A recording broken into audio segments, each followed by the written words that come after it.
Hello bachcho, let's read the question. The question says, how many statements are incorrect? First option is, the period of growth is generally divided into three phases, namely meristematic, elongation and maturation. B option is, the increased growth per unit time is termed as growth rate. C option is, an organism or a part of organism can produce more cells in a variety of ways. D option is, on plotting the length of an organ against time, a sigmoid curve is obtained in arithmetic growth. तो सबसे पहले हम इसका की concept देखते हैं. It is growth in plants. जो growth होती है that is irreversible, permanent,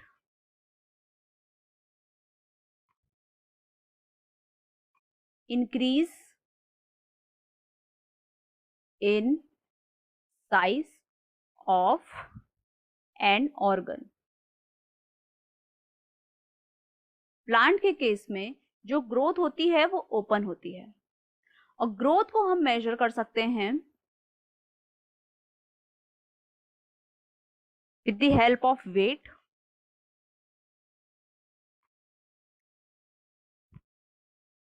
height, area, volume, number of cells. तो यहां पर हम फर्स्ट ऑप्शन देखते हैं. The period of growth is generally divided into three phases, namely meristematic, elongation and maturation. ये ऑप्शन बिल्कुल सही है. कैसे? जो प्लांट होता है सबसे नीचे प्रेजेंट होता है एक मेरिस्टेमेटिक जोन, जहां पर सेल हमेशा डिवाइडिंग स्टेज में रहती है. यहां पर सेल अनडिफरेंशिएटेड रहती है और हमेशा डिवाइडिंग स्टेज में रहती है. इलोंगेशन फेज में आते ही वो सेल डिवाइड करना बंद कर देती है और अपना साइज इंक्रीज कर जाती है, इलोंगेट कर जाती है. मैच्योरेशन फेज में आते ही सेल डिफरेंशिएट करने लग जाएगी. इसका मतलब सेल को अपना अपना फंक्शन पता चल जाता है कि मेरे को कॉलनकाइमा बनना है, अपना फेट पता चल जाता है एक तरह से कि मेरे को कॉलनकाइमा बनना है, मेरे को जाइलम बनना है, मेरे को फ्लोएम बनना है, मेरे को ये फंक्शन कर रहा है, मेरे को ये फंक्शन करना है, जो कि मेरिस्टेमेटिक और इलोंगेशन जोन में उनको पता नहीं था. ये पता चलता है इनको मैच्योरेशन जोन में आके उनको अपना फंक्शन पता चलता है, जिसको हम बोलते हैं कि यहाँ पर सेल जो है वो डिफरेंशिएट करना स्टार्ट कर जाती है. तो फर्स्ट ऑप्शन जो है वो बिल्कुल करेक्ट है. फिर आता है second option is, the increased growth per unit time is termed as growth rate. ये बिल्कुल सही बात है. टाइम के साथ अगर ग्रोथ इंक्रीज हो रही है तो उसको हम बोलते हैं ग्रोथ रेट.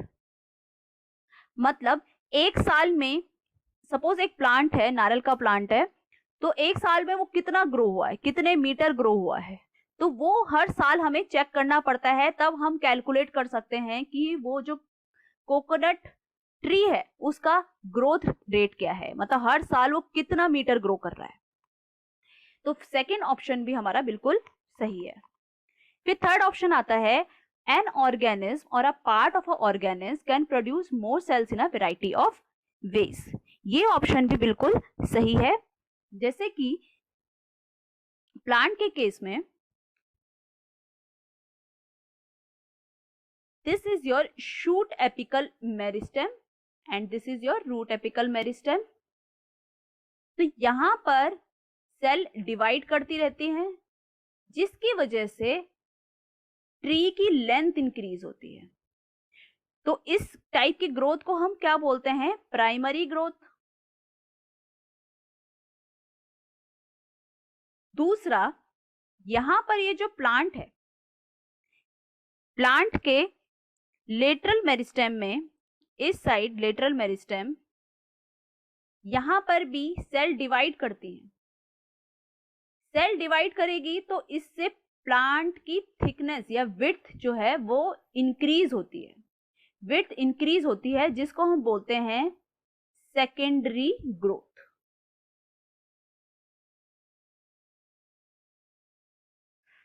तो इससे हमें पता चल गया कि जो ऑर्गेनिज्म है वो सेल्स प्रोड्यूस करता है वैरायटी ऑफ वेज में।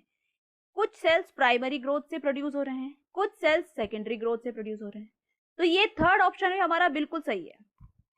फिर फोर्थ ऑप्शन आता है, on plotting the length of a organ against time a sigmoid curve is obtained in case of arithmetic growth. ये ऑप्शन में क्या है, इसमें क्या है कि एरिथमेटिक ग्रोथ के केस में आपको सिग्मॉइड कर्व नहीं मिलता है, इस केस में मिलता है लीनियर कर्व या constant linear growth.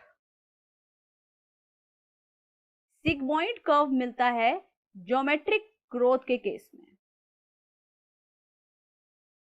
Geometric growth के केस में।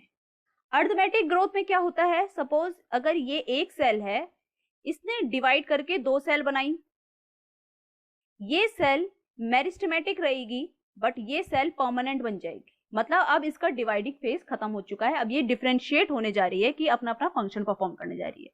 अब ये सिर्फ ये सेल मेरिस्टेमेटिक रह गई, ये फर्दर डिवाइड करा इसने, एक इसने मेरिस्टेमेटिक बना दिया, एक इसने परमानेंट बना दिया। अब ये स्टॉप कर गया इसने डिवाइड करना, फिर ये मेरिस्टेमेटिक फर्दर डिवाइड हुई, एक मेरिस्टेमेटिक बन गई, एक परमानेंट सेल बन गई। तो इस टाइप की ग्रोथ को हम बोलते हैं एरिथमेटिक ग्रोथ, और उसका कर्व जो आता है वो लीनियर कर्व आता है, बिल्कुल स्ट्रेट कर्व आएगा। ज्योमेट्रिक ग्रोथ में क्या होता है, ज्योमेट्रिक ग्रोथ में 2 to the power 4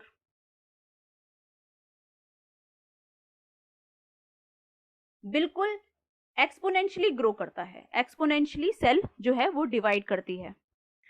जैसे कि यहां पर सेल डिवाइड किया, दो सेल बने, 2 से 4 सेल बन गए, 4 से 16 सेल बन गए।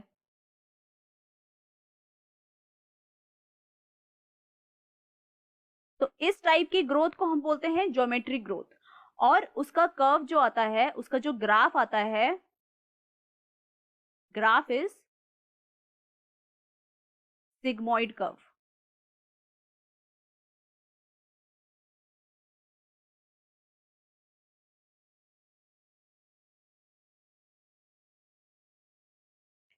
It is sigmoid curve. This type of curve is known as sigmoid curve. तो इसमें हमें पता चल गया हमारे कितने ऑप्शन जो है इनकरेक्ट है। हमारा सिर्फ एक ही ऑप्शन इनकरेक्ट है चारों में से, तो सही option will be first, that is 1. Right option is, correct option is option A, 1. So I hope you understood it well. All the best.